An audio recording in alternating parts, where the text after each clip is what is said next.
नमस्कार मित्रों, मेरा नाम है परवीन और आज हम विश्व की सबसे महान, सबसे पवित्र ग्रंथों में से एक महाभारत का वर्णन करेंगे।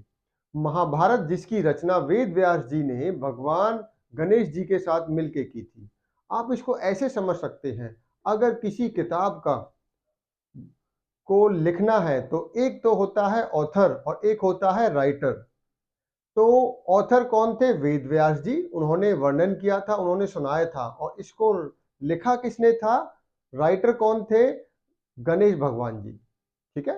तो अब हम समझते हैं कि महाभारत, देखिए महाभारत को समझना, महाभारत को पढ़ना क्यों जरूरी है। हमें कोशिश करनी चाहिए कि हमें अपने जीवन काल में कम से कम एक बार महाभारत को पूर्ण रूप से समझना चाहिए, पढ़ना चाहिए और अपने बच्चों को, अपने आने वाली पीढ़ी को इसका महत्व समझाना चाहिए। ये ज्ञान का भंडार है, ये हमारे आचरण को सुधार करता है, हमें बताता है हमें कैसा जीवन व्यतीत करना चाहिए।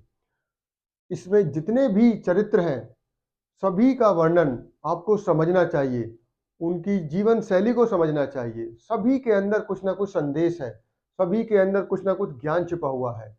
सबसे बड़ा ज्ञान हमारे संस्कृति में भगवत गीता को माना गया है और जो भगवत गीता हमारे महाभारत का ही एक अंश है। ठीक है। तो अब हम समझते हैं कि महाभारत शुरुआत कहाँ से होती है। प्राचीन काल में शांतनु नाम के एक राजा हुआ करते थे, जिनको एक कन्या से प्रेम हो जाता है। तो आप ध्यान से समझिए, हम इसको बहुत सरल भाषा में समझने की कोशिश करेंगे। ठीक है। तो कौन कौन से राजा हुआ करते थे? कौन से राजा थे? राजा शांतनु। राजा शांतनु।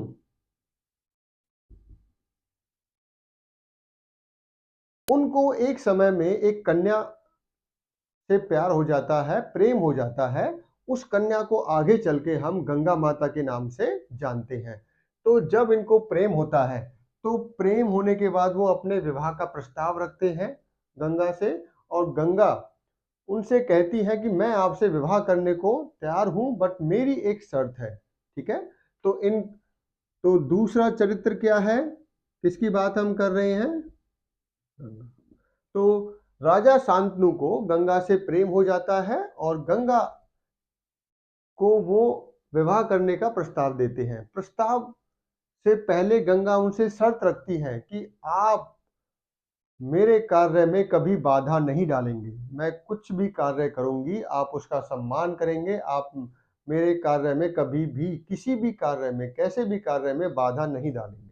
तो ये शर्त शांतनु स्वीकार कर लेते हैं और उसके बाद दोनों का विवाह हो जाता है। दोनों की मैरिज हो जाती है, दोनों का विवाह हो जाता है। विवाह होने के पश्चात दोनों पे 8 पुत्रों की प्राप्ति होती है। गंगा और राजा शांतनु के विवाह के पश्चात दोनों पे 8 बच्चे होते हैं, 8 पुत्र होते हैं, 8 पुत्र होते हैं। होता क्या है, जैसे ही पुत्र की प्राप्ति होती है, पहले पुत्र की प्राप्ति होती है, गंगा उसको लेके नदी में बहा देती है। यह देखकर राजा शांतनु बहुत दुखी होता है, बट वो अपनी शर्त को याद करके गंगा को नहीं रोकता है, क्योंकि उसको डर था कि अगर मैं गंगा को उसके कार्य से रोकूंगा तो वो मुझे छोड़कर चली जाएगी। दूसरा पुत्र का जन्म होता है, फिर उसके बाद भी गंगा उसको नदी में बहा देती है। तीसरे पुत्र के साथ भी ऐसा ही करती है, चौथे पुत्र के साथ भी ऐसा ही करती है। इस तरीके से 7 पुत्र के जन्म के पश्चात उनको नदी में बहा दिया जाता है।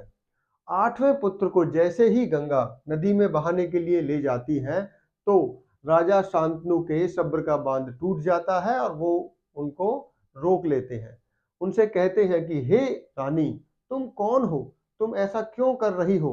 तुम पुत्रों की हत्या क्यों कर रही हो? तुम्हें पुत्र हत्या का पाप लगेगा।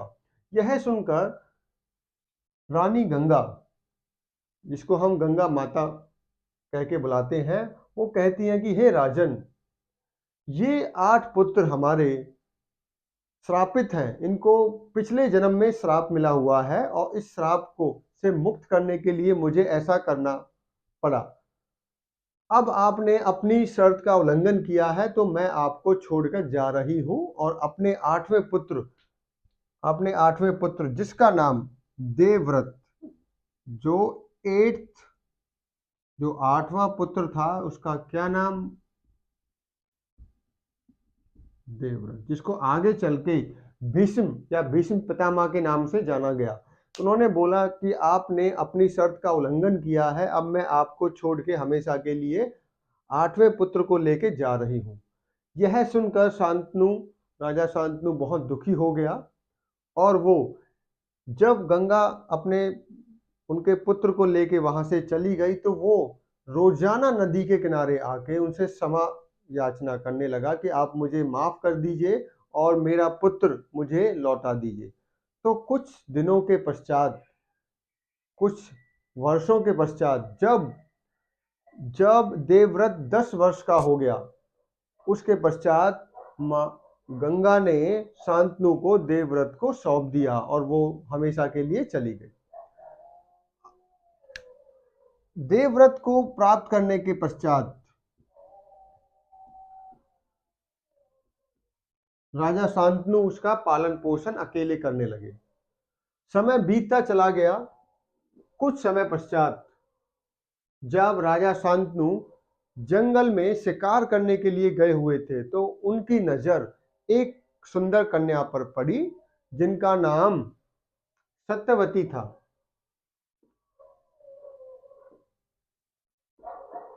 सत्यवती को देखकर वो इतने मोहित हो गए कि उनसे विवाह करने के लिए उन सत्यवती के पिता से विवाह का प्रस्ताव रखा। यह सुनकर सत्यवती ने राजा शांतनु से बोला कि मैं आपसे विवाह करने को तैयार हूं, बट मेरी शर्त यह है कि विवाह के पश्चात जो हमारा पुत्र होगा वो हस्तिनापुर का राजा बनेगा। देखिए, जो ये शांतनु है ये कुरु शासक और इनका राज्य की राजधानी थी वो हस्तिनापुर थी। तो हस्तिनापुर की बात यहाँ पे चलेगी। जब राज्य की बात आएगी तो कौन सा राज्य होगा? हस्तिनापुर। ठीक है।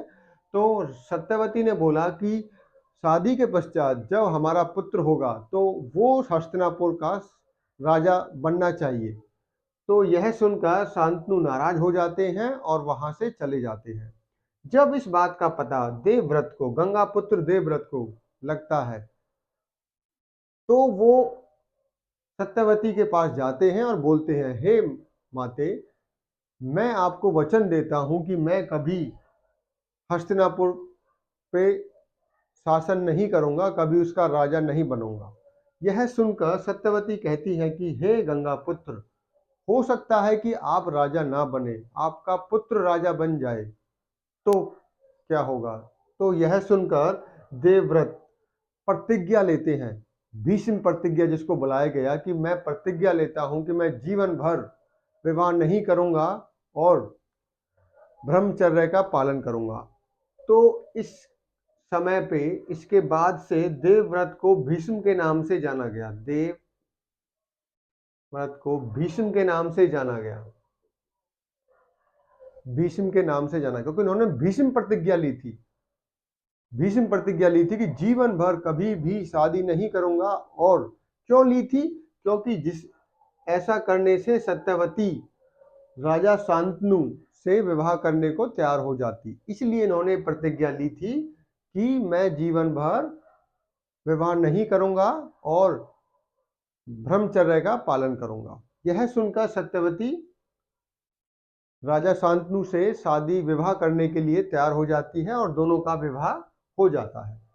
विवाह के पश्चात राजा शांतनु भीष्म को इच्छा शक्ति का वरदान देते हैं। वो इनके त्याग को देखकर अति प्रसन्न होते हैं और इनको इच्छा मृत्यु का वरदान मिलता है।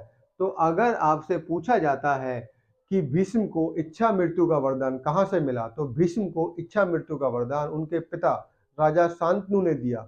क्योंकि जब उन्होंने भीष्म प्रतिज्ञा ली थी, प्रतिज्ञा क्यों ली थी? जिससे कि उनके पिता का विवाह सत्यवती से हो सके, इसलिए उन्होंने अपने जीवन काल में कभी शादी नहीं, कभी विवाह नहीं करने की प्रतिज्ञा ली थी। विवाह के पश्चात राजा शांतनु और सत्यवती के दो पुत्र होते हैं। उन पुत्रों के नाम चित्रांगद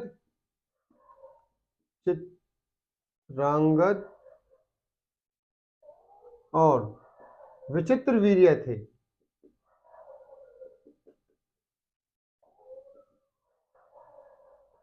सत्यवती और राजा शांतनु के विवाह के पश्चात दो पुत्रों की प्राप्ति होती है, जिनका नाम चित्रांगद और विचित्रवीर्य। चित्रांगद जो कि बड़ा पुत्र था और विचित्रवीर्य छोटा पुत्र था। कम आयु में ही चित्रांगद को हस्तिनापुर का राजा घोषित कर दिया गया। चित्रांगद की मृत्यु गांधार नरेश चित्रांगद के हाथों से होती है। दोनों का एक जैसा नाम होने के कारण गांधार नरेश राजा चित्रांगद को लड़ाई के लिए क्या देता है, दोनों में आपस में लड़ाई होती है, क्योंकि वो कहता है कि आप मेरे नाम, आपका और मेरा एक नाम है, तो हमें साबित करना होगा कि कौन बड़ा योद्धा है। तो गांधार नरेश राजा चित्रांगद की मृत्यु कर देता।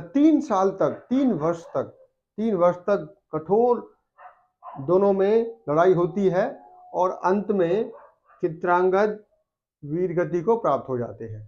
ठीक है, तो उनकी शादी नहीं होती, विवाह नहीं होता है, बच्चे नहीं होते हैं, तो हस्तिनापुर को शासक नहीं मिलता है।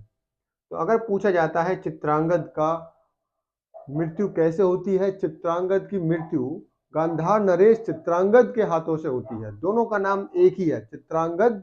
ये राजा शांतनु के पुत्र हैं, वो गांधार नरेश चित्रांगद है। ठीक है, दोनों का एक जैसा नाम है, इसी कारण गांधार नरेश इनको चैलेंज करते हैं कि आप मेरे से लड़ाई लड़िए और साबित कीजिए कि आप कितने बड़े योद्धा हैं। वीर गद्दी को प्राप्त होने के बाद विचित्रवीर्य को हस्तिनापुर का राजा बना दिया जाता। इनकी भी आयु काफी कम थी, बहुत कम आयु में इनको राजा घोषित कर दिया जाता है। जैसे विचित्रवीर्य की आयु बढ़ती है तो मां सत्यवती भीष्म से बोलती है, हे पुत्र भीष्म, तुम अपने भाई विचित्रवीर्य के विवाह की चिंता करो और इसका विवाह कराओ। तब कुछ समय पश्चात भीष्म को ज्ञात होता है कि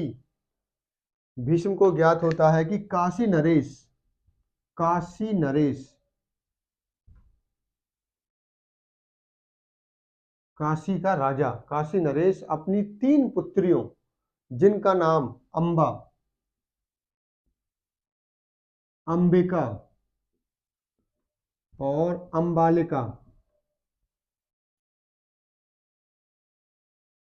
भीष्म को ज्ञात होता है कि काशी नरेश अपनी 3 पुत्रियों अंबा, अंबिका, अंबालिका के विवाह के लिए स्वयंवर आयोजित कर रहा है।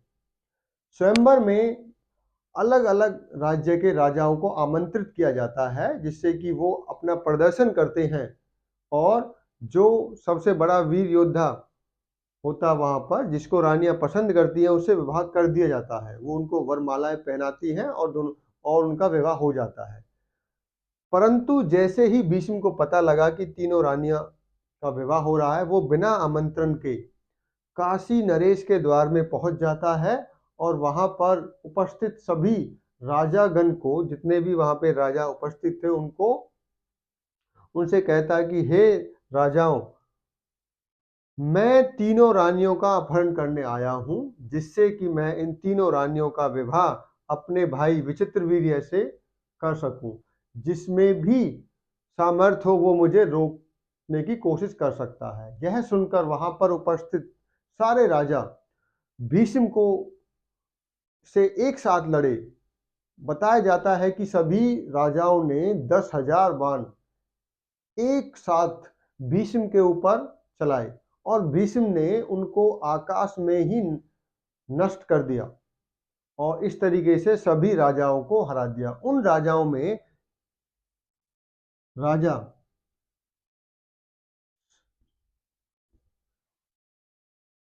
राजा साल भी था।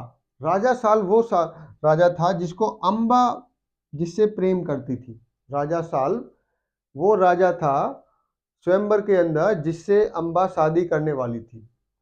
अब भीष्म तीनों रानियों को अपहरण करके अपने राज्य हस्तिनापुर में ले गया और तैयारियां करने लगा तीनों की शादी किससे कराने के लिए, विचित्रवीर्य। उस समय रानी अम्बा जो कि सबसे बड़ी रानी थी, उसने बोला कि हे भीष्म, मैं अपना पति राजा साल को मान चुकी हूँ और मैं उनको वरमाला पहनाने वाली थी और मेरे पिता भी इससे इस बात को जानते थे और वो भी उन्होंने भी अपनी आज्ञा दे दी थी। इस बात को सुन के भीष्म ने पंडितों के साथ विचार विमर्श किया और यह निर्णय लिया कि अम्बा को राजा साल के पास भिजवा दिया जाए। तो अम्बा राजा साल के पास चली गई। अब जो दो रानियां बची, अंबिका और अंबालिका, दोनों रानियों की शादी का विवाह विचित्रवीर्य के साथ करा दिया गया। विचित्रवीर्य के साथ करा दिया गया। नेक्स्ट,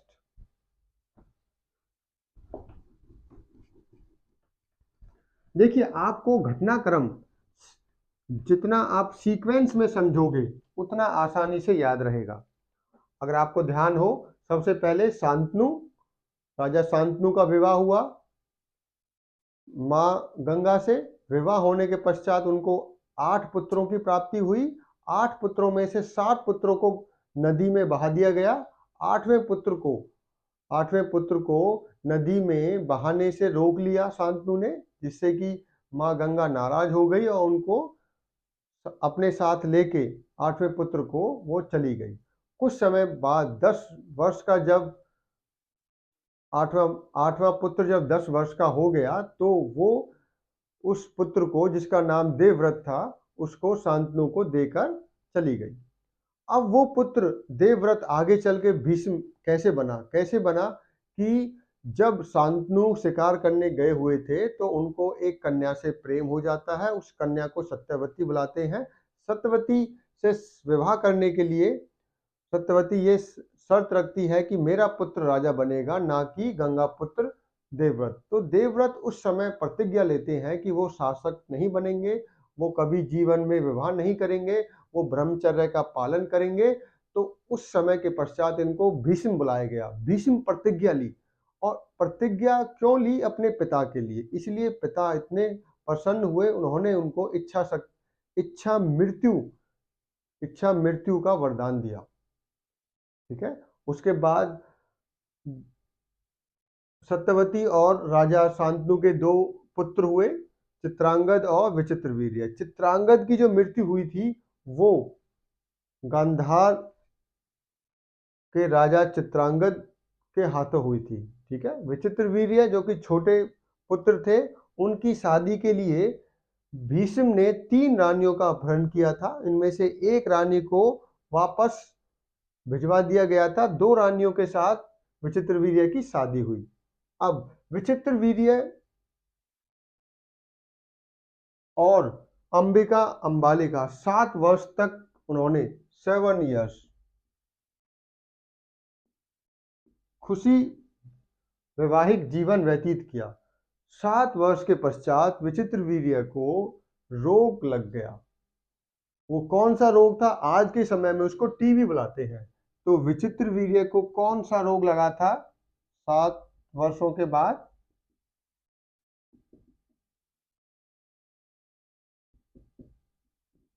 ट्यूबरकुलोसिस, टीबी जिसको रोग बुलाते हैं आज के समय में हम। तो उस रोग से ग्रस्त होके ये इनकी मृत्यु हो जाती है। 7 वर्ष एक साथ रहे थे दोनों रानियों के, अंबिका अंबालिका, बट इन पे कोई भी संतान नहीं होती है, संतान उत्पत्ति नहीं कर पाते हैं। उससे पहले ही ये इनकी मृत्यु हो जाती है। अब मृत्यु होने के पश्चात मां सत्यवती और भीष्म चिंतित हो जाते हैं कि हस्तिनापुर का राजा कौन बनेगा। तब जाके सत्यवती भीष्म से आग्रह करती है कि आप अपनी प्रतिज्ञा को तोड़कर रानियों से विवाह करें और पुत्र की उत्पत्ति करें।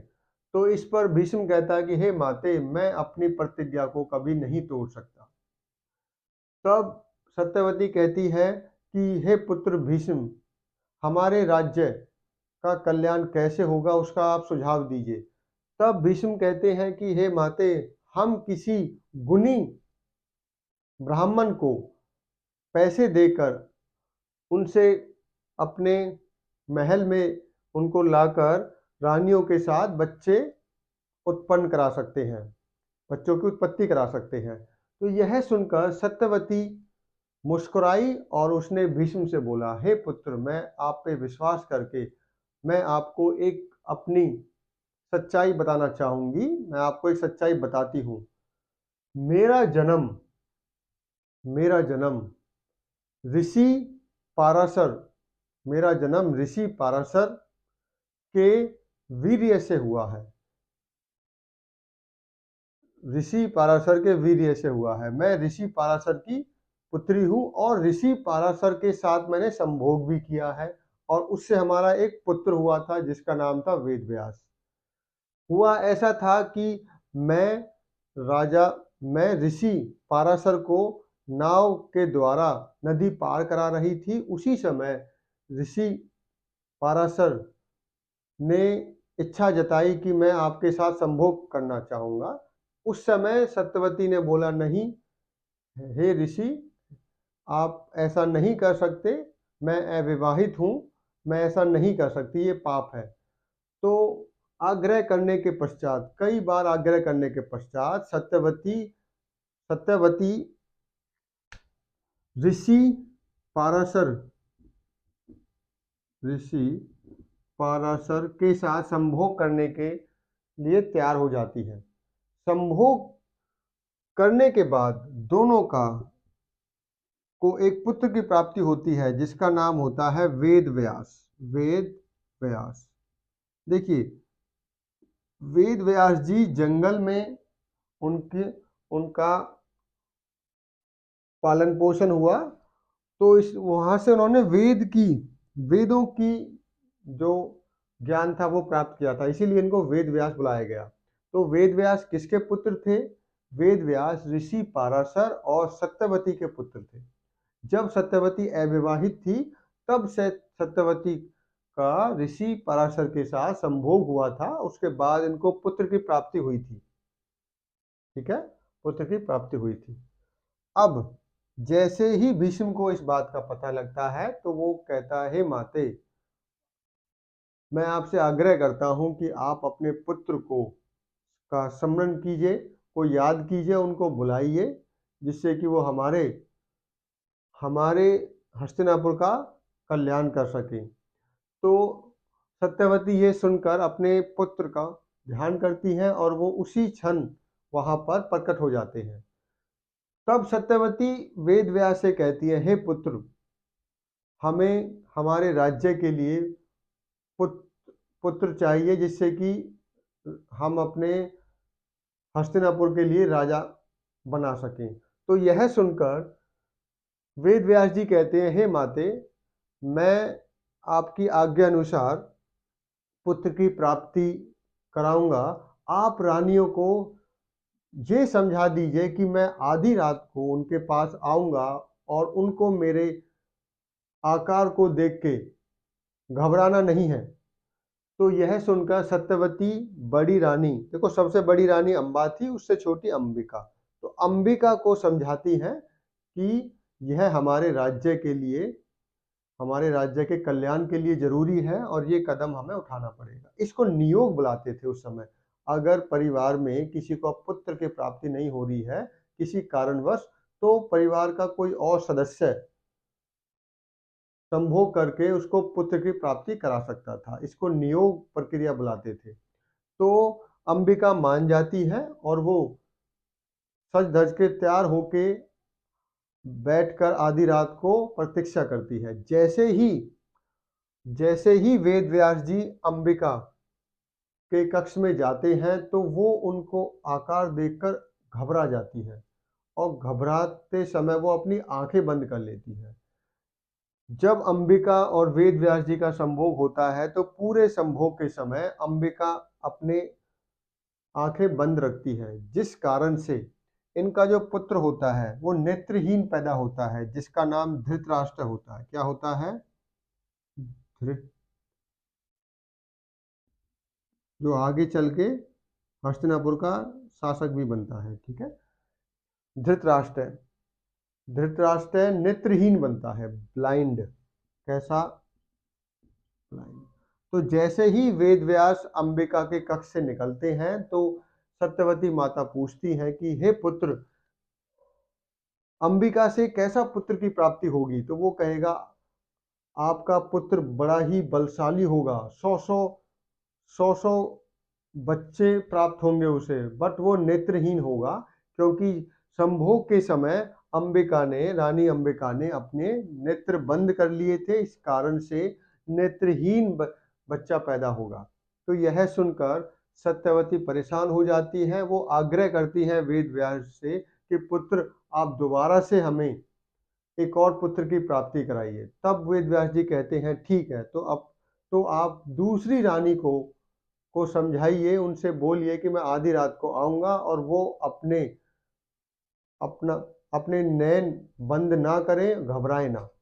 तो अंबालिका को सत्यवती माता समझाती हैं और वो मान जाती हैं। अंबालिका जैसे ही तैयार होके आधी रात को इंतजार करती हैं वेद व्यास जी का, और वेद व्यास जी जाते हैं तो वो भी बहुत ज्यादा घबरा जाती है वेद व्यास जी को देखकर, पर वो अपने आंखें बंद नहीं करती हैं।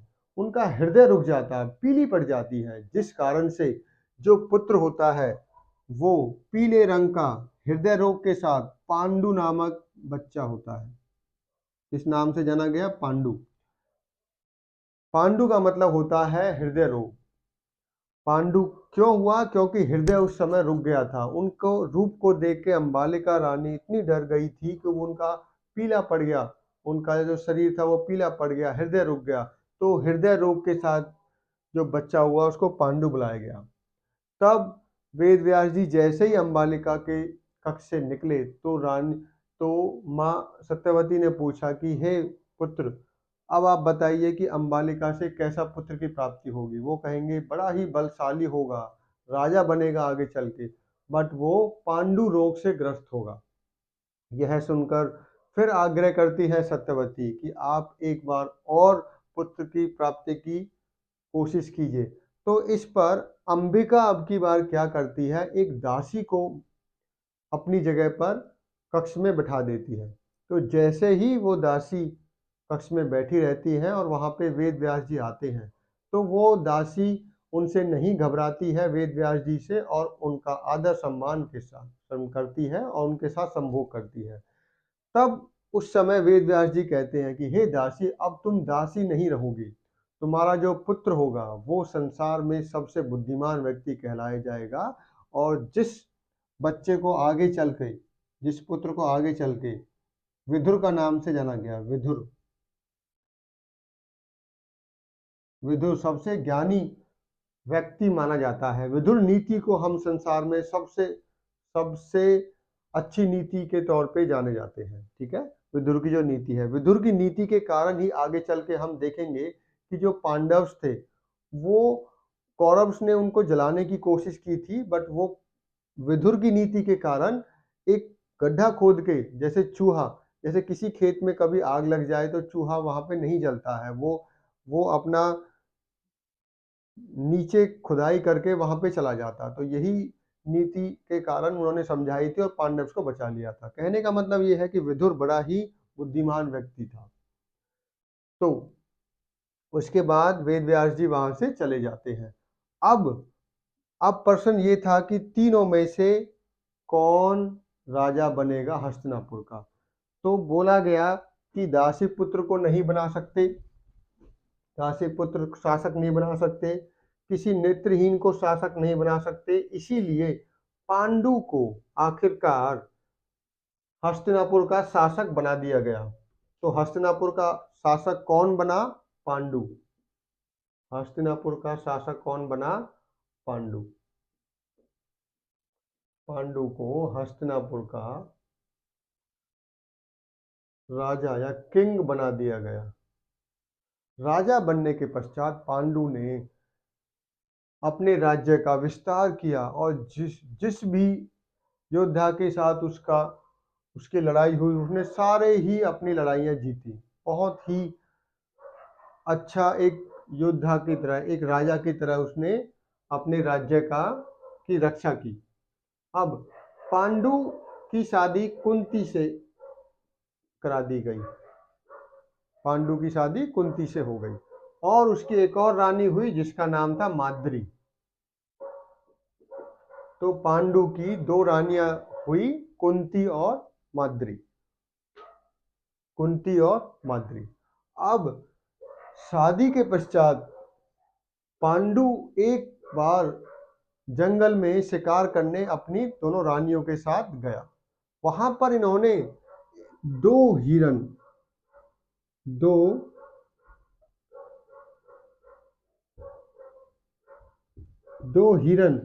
जो कि संभोग कर रहे थे उनको देखा और उस पे रानी माद्री के कहने पर पांडु ने तीर चला दिया। तो जैसे ही तीर हिरन को लगा तो वहां पर वो ऋषि के भेष में आ गए। किसके भेष में आ गए? ऋषि। तो तब ऋषि ने श्राप दिया कि हे पांडु, तुमने हमें संभोग के समय मृत्यु दी है। मैं तुम्हें श्राप देता हूं कि जब भी तुम अपनी किसी रानी के अति समीप जाना चाहोगे या संभोग करने की कोशिश करोगे, तभी तुम्हारी मृत्यु हो जाएगी।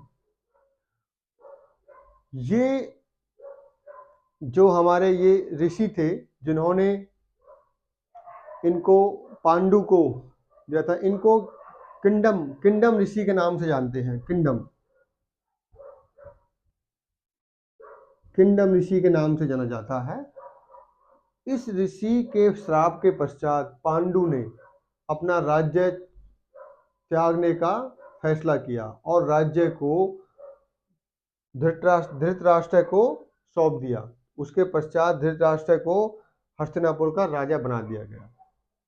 अब पांडु जंगल में रहने लगा और कुंती और माद्री से उन्होंने आग्रह किया कि आप राज्य में लौट जाइए, परंतु कुंती और माद्री ने कहा कि हम भी आपके साथ, जैसा जीवन आप व्यतीत करोगे ऐसा ही जीवन हम व्यतीत करेंगे। समय बीतता चला गया। कुछ समय पश्चात पांडु ने कहा कि हे रानियों, आप ये बताइए पुत्र की प्राप्ति अब कैसे होगी हमें। वो चिंतित रहने लगा। तो इस पर कुंती ने बोला, रानी कुंती ने कहा, हे राजन, मैं आपको एक सच्चाई बतानी चाहूंगी कि जब मैं अविवाहित थी तब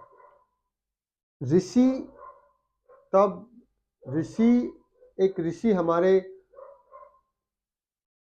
राज्य में आए थे और मैंने उनकी बहुत सेवा की थी और उन्होंने खुश होकर मुझे देव पुत्र का मंत्र दिया था। किसका मंत्र दिया था? देवपुत्र। देवपुत्र का मतलब है कि जब भी आप किसी भी देव को याद करोगी वो देव आएगा और वो एक पुत्र आपको देके जाएगा। तो एक मंत्र था, उस मंत्र का उच्चारण करने से रानी के पास जिस भी देव को वो बुलाएंगी वो देव उनके पास आएगा और एक पुत्र देके जाएगा। तो जब वो अविवाहित थी तो इस मंत्र को चेक करने के लिए क्या ये सही मंत्र है, एक बार उच्चारण उन्होंने किया था और उच्चारण के समय इन्होंने सूर्य देवता का आवाहन किया था और सूर्य देवता प्रकट होने के बाद सूर्य देवता ने बोला कि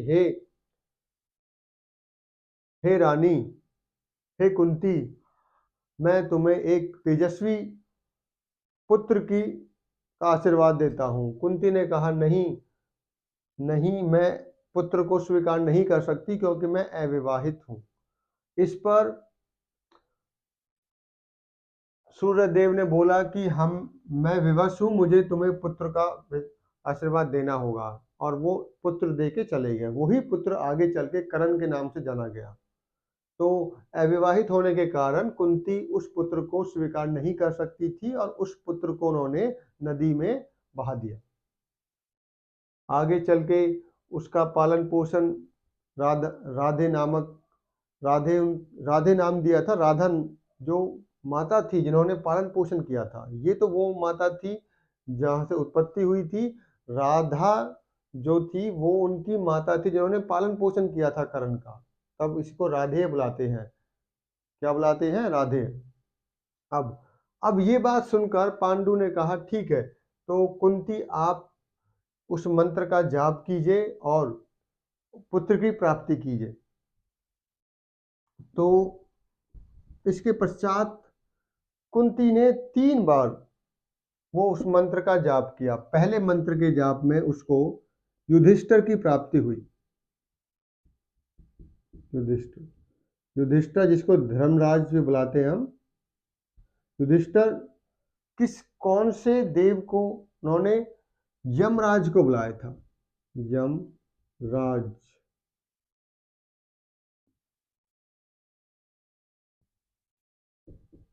यमराज का आह्वान किया था उन्होंने। मंत्र का जाप करने के बाद जिस भी देव को बुलाती थी वो आते थे। तो यमराज जी को उन्होंने आह्वान किया था और वो आके युधिष्ठिर की प्राप्ति हुई। पहला बच्चा आ गया, पहला पुत्र मिल गया। ये सबसे बड़ा पुत्र था। फिर दोबारा से उन्होंने उसी मंत्र का जाप किया, तो उसके पश्चात इनको भीम की प्राप्ति हुई। भीम जो कि पवन देव के को आवाहन करने से प्राप्ति हुई। उसके बाद अर्जुन की प्राप्ति हुई।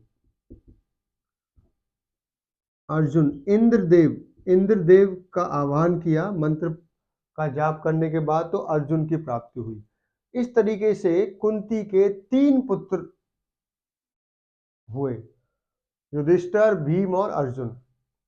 माद्री ने आग्रह किया कि हे कुंती, आप मंत्र का जाप मुझे भी सिखा दीजिए जिससे कि मैं भी पुत्र की प्राप्ति कर सकूं। तो कुंती ने माद्री को मंत्र का जाप सिखाया और माद्री ने नकुल एंड सहदेव पुत्र की प्राप्ति की।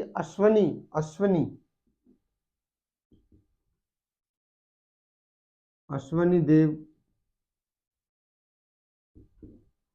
देव का आह्वान किया और उससे 2 जुड़वा बच्चे नकुल और सहदेव की प्राप्ति हुई। तो इस तरीके से पांडु के 5 पुत्र हुए। बट ये पुत्र आपको पता होने चाहिए, इनमें से 3 कुंती के थे और 2 माद्री के थे। अब कुछ समय पश्चात क्या हुआ कि पांडु एक बार तपस्या कर रहे थे और माद्री स्नान कर रही थी। स्नान करने के पश्चात जैसे ही माद्री पांडु की तरफ आ रही थी, तो हवा चलने के कारण माद्री के जो शरीर पर जो वस्त्र थे वो हट गए और पांडु उनको देखकर मोहित हो गए और उन पे अपना नियंत्रण खो गए और वो श्राप को भूल गए और उनके अति समीप चले गए और जिस कारण से उनकी मृत्यु हो गई। अब यह देखकर माद्री अपने आप को दोषी मानने लगी और इन्होंने सती हो गई और इन्होंने भी अपना शरीर त्याग दिया, आत्महत्या कर ली इन्होंने। अब माद्री के जाने के पश्चात कुंती पर जिम्मेदारी आ गई कि वो 5 पुत्र का पालन पोषण करे। और यह जब इस बात का भीष्म को पता लगा तो भीष्म ने कुंती और 5 बच्चों को हस्तिनापुर में बुला लिया। तो इस तरीके से हम जो पांडव्स को कुंती का पुत्र मानते हैं, 5 पांडव को, 5 नहीं थे, 3 पुत्र थे कुंती के, 2 पुत्र थे माद्री के। और वो पुत्र भी पांडु से नहीं हुए थे, मंत्रों के जाप से हुए थे। किससे हुए थे? मंत्रों के जाप से। एक और बच्चा भी था कर्ण, बट वो अविवाहित अवस्था में हुआ था कुंती से। उस समय पांडु से शादी नहीं हुई थी, विवाह नहीं हुआ था कुंती का। ठीक है। अब आगे चल के ये तो बने पांडव्स, और अब हम आते हैं धृतराष्ट्र पे। धृतराष्ट्र जो कि पांडु तो चला गया था वन में, धृतराष्ट्र हस्तिनापुर में ही था। इसकी शादी भीष्म ने गांधारी से कराई। किससे कराई? गांधारी। गांधार नरेश की पुत्री गांधारी, जो शकुनी की बहन थी, उसका विवाह उसके उसका विवाह या उसका हाथ मांगने के लिए भीष्म गया, और भीष्म ने बोला कि मैं आपकी पुत्री का हाथ धृतराष्ट्र के लिए मांगने आया हूं, उससे विवाह का प्रस्ताव लेके आया हूं। गांधारी के जो पिता थे वो मान गए, उनका मान सम्मान रखा भीष्म का, और गांधारी ने भी स्वीकृति दे दी। गांधारी ने बोला कि मैं अपने पति के लिए जीवन भर अपने आंखों पर पट्टी बांध कर रखूंगी, जिससे कि यह कभी मैं भी मेरा मेरे पति कभी भी ये महसूस ना कर सकें कि वो नहीं देख सकते हैं और मैं देख सकती हूँ। तो वो बहुत बड़ा त्याग था इनका भी। जैसे भीष्म ने भीष्म प्रतिज्ञा ली थी, उसी तरीके से गांधारी ने बहुत बड़ा त्याग किया था, जीवन भर नहीं देखने का, पट्टी बांधने का, आंखों पे पट्टी बांधने का, जिससे कि वो भी महसूस कर सके कि कैसा जीवन व्यतीत करते हैं, ठीक है, नेत्रहीन जीवन कैसा होता है। तो समय के साथ पांडव के पुत्र और धृतराष्ट्र गांधारी के साथ जब विवाह हुआ, विवाह के पश्चात इनके 100 पुत्र हुए। इन 100 पुत्रों को कौरव्स बुलाया गया। कौरव्स बुलाया गया। अब प्रश्न ये था कि कौरव्स और पांडव्स में से कौन राजा बनेगा। तो अधिकार तो युधिष्ठिर का बनता था, परंतु कौरव के सबसे बड़े पुत्र दुर्योधन को बचपन से ही ये सिखाया गया कि वो ही शासक बनेगा। तो इसलिए हमेशा बचपन से ही पांडव्स और कौरव्स के बीच प्रतिस्पर्धा बनी रही और आगे बढ़कर यह प्रतिस्पर्धा एक बहुत बड़े युद्ध में बदल गई, जिसको हम महाभारत, जो कि कुरुक्षेत्र में 18 दिन तक चला। अब इसको हम अगले लेक्चर में या अगले एपिसोड में देखेंगे। तो इस एपिसोड को या इस लेक्चर को मैं एक बार दोबारा से आपको बता देता हूँ कैसा। देखिए, महाभारत एक बहुत ही पवित्र ग्रंथ है। पवित्र ग्रंथ क्यों है? क्योंकि महाभारत के अंदर गीता का उपदेश देते हैं कृष्ण जी अर्जुन को। वो हम अगले अध्याय में देखेंगे कि किस तरीके से क्यों दिया जाता है। बट साक्षात भगवान ने अपना अवतार वहां पे दिखाया, अपना रूप दिखाया, विराट रूप दिखाते हैं। ये ज्ञान का भंडार है। तो हमें अपने जीवन काल में एक बार कोशिश करनी चाहिए कि महाभारत को समझें, महाभारत के चरित्रों का वर्णन सीखें, का वर्णन सुनें, उनको समझें, उनसे ज्ञान की प्राप्ति करें, जो अपना चरित्र है उसको गुणवान बनाएं। हम शुरुआत करते हैं राजा शांतनु के शासनकाल से। राजा शांतनु एक शासक था, कुरु शासक, जिसकी जो राजधानी थी वो हस्तिनापुर थी। तो हस्तिनापुर का राजा शांतनु एक कन्या से प्रेम करने लगता है।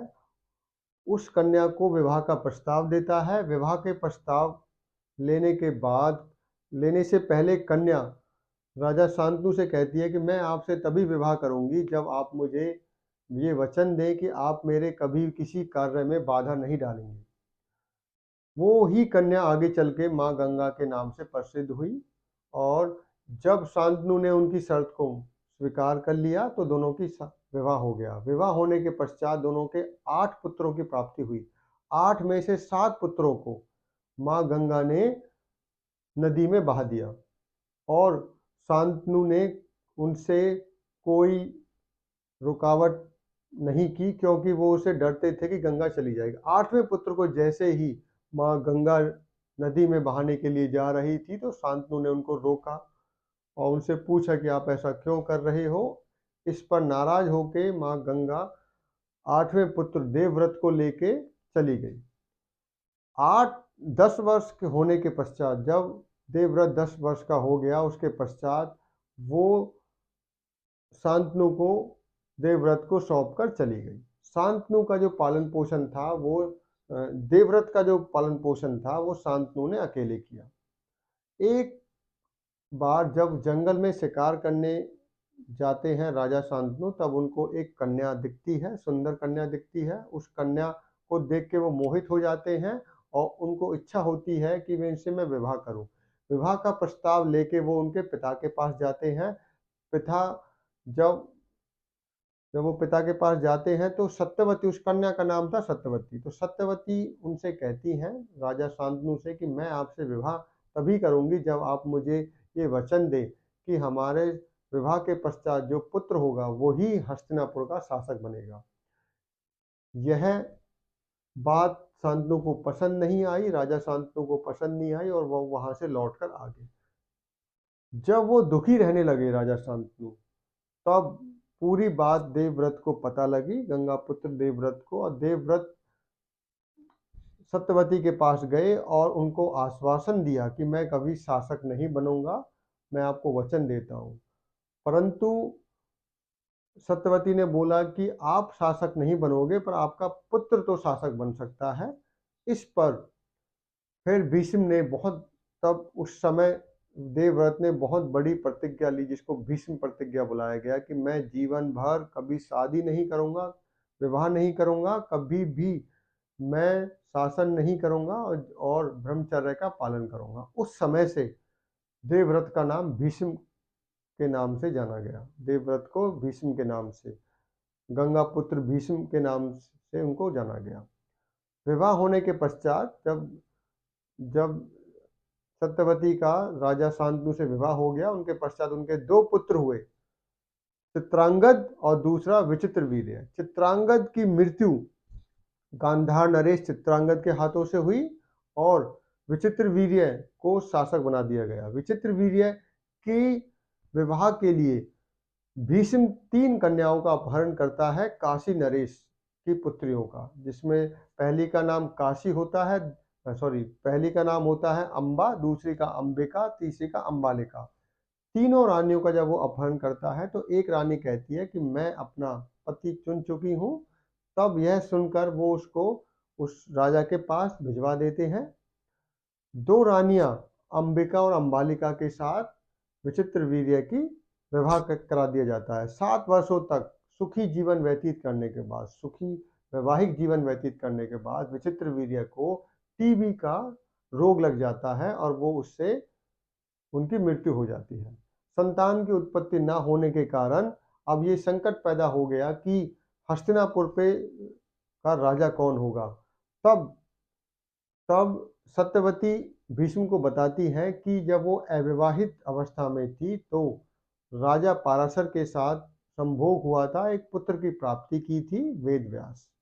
तो वेदव्यास को वो बुलाते हैं, अपने स्मरण करने के बाद उसको याद करती हैं सत्यवती, और वो पुत्र जब आता है तो सत्यवती के पुत्र वेदव्यास रानियों के साथ, अंबिका और अंबालिका के साथ संभोग करते हैं और धृतराष्ट्र और पांडु की उत्पत्ति होती है। और एक रानी, एक दासी भी थी, दासी से उनको जन्म होता है विदुर का। तो तीन बच्चे मिल चुके थे जो शासक बन सकते थे। धृतराष्ट्र जो कि नेत्रहीन था, पांडु जिसको हृदय रोग था, और एक दासी का पुत्र जिसका नाम था विदुर। दासी के पुत्र को नियम के अनुसार आप नहीं बना सकते शासक, नेत्रहीन को भी नहीं बना सकते। जो बचा वो पांडु था, तो पांडु को शासक बना दिया गया, किसका? हस्तिनापुर का। शासक बनने के बाद पांडु ने अपने राज्य का बहुत अच्छे तरीके से सुरक्षा की और उसकी सीमाएं बढ़ाई। जितनी भी लड़ाइयां लड़ी सभी राजाओं को परास्त किया। उसके कुछ समय पश्चात पांडु की 2 रानियों के साथ विवाह हुआ, कुंती और माद्री। कुंती और माद्री। एक समय की बात थी, कुंती और माद्री के साथ पांडु जंगल में शिकार करने गया हुआ था। तो शिकार के समय उनको 2 हिरण आपस में संभोग करते हुए नजर आए और रानी माद्री के कहने पे राजा शांतनु ने उन पर तीर चला दिया। तीर लगने के पश्चात वो ऋषि में परिवर्तित हो गए, जो हिरण थे वो ऋषि में परिवर्तित हो गए और वो ऋषि ने श्राप दिया, हे पांडु तुमने हमें ऐसी अवस्था में मारा है, मैं तुम्हें श्राप देता हूँ कि तुम जब भी संभोग करने की कोशिश करोगे किसी भी रानी के साथ, अपनी किसी भी रानी के साथ, तो आपकी मृत्यु हो जाएगी। तो इसके पश्चात पांडु ने दूरी बना ली अपनी रानियों के साथ और अपने राज्य को धृतराष्ट्र, अपने भाई धृतराष्ट्र को सौंपकर वो जीवन वन में व्यतीत करने लगा। एक बार जब उसको अपने पुत्र की चिंता सताने लगी कि मेरा पुत्र कैसे होगा, संतान कैसे होगी, तब तब उसको कुंती बताती है कि उसके पास एक ऐसा मंत्र है जो कि उसको एक ऋषि ने दिया था। उस ऋषि की जब वो सेवा कर रही थी तब खुश होकर उसको देव पुत्र की प्राप्ति के लिए, देवों के द्वारा पुत्र की प्राप्ति के लिए एक मंत्र दिया था। उस मंत्र का जाप वो अविवाहित अवस्था में कर चुकी थी, जिससे उसको कर्ण की प्राप्ति हुई थी। अब वो उस मंत्र को जाप करके 3 पुत्रों की प्राप्ति करती है, युधिष्ठिर, भीम और अर्जुन। और फिर माद्री को वो वो मंत्र दे देती है जिससे कि नकुल और सहदेव की प्राप्ति होती है। अगले जो घटनाक्रम है वो अगले एपिसोड में हम देखेंगे या अगले लेक्चर में हम देखेंगे। वहां पर हम देखेंगे कि पांडव की लड़ाई कौरव से क्यों होती है और कौन विजेता होता है। भगवान कृष्ण को अर्जुन को गीता का उपदेश देने की क्यों जरूरत पड़ती है, गीता के उपदेश में क्या बताते हैं कृष्ण भगवान अर्जुन को, क्या उपदेश देते हैं।